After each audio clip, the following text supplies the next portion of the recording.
नमस्कार मोदी भक्तों और मोदी भक्त बौद्धिकों। आज जो खबर है, भारत में 31 मार्च 2021 को जो वेल्थ डिस्ट्रीब्यूशन है, उस पर आपके लिए एक संदेश है। देश की 21% इनकम, 21% दौलत केवल 1% लोगों के हाथ में पहुंच चुकी है और जो टॉप 10% लोग हैं इंडिया के, 56% जो भारत का धन है, भारत की जो संपदा है, भारत की जो संपत्ति है, वो 10% लोगों पर 56% इनकम भारत की पहुंच चुकी है।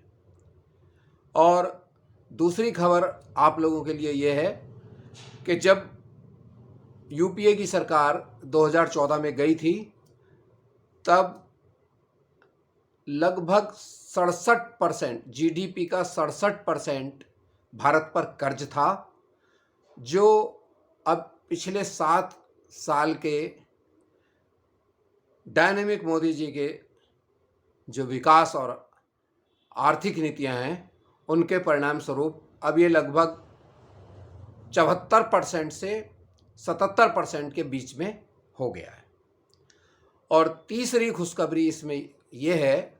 जिसपे ये जितने भी दक्षिणपंथी बौद्धिक हैं, प्रोफेसर हैं और इंटेलेक्चुअल्स हैं और दिन भर गीत गाते रहते हैं,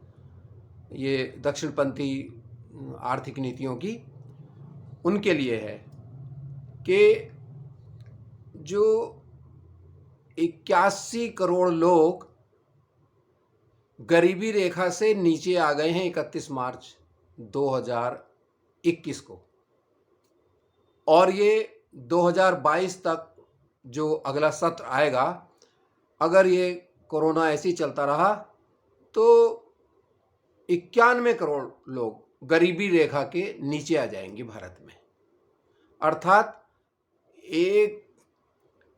जो 138 करोड़ जो आपकी पॉपुलेशन है, उसमें से 91 करोड़ पॉपुलेशन वर्तमान मोदी जी की सरकार के तथाकथित विकास के चरम को छूते हुए,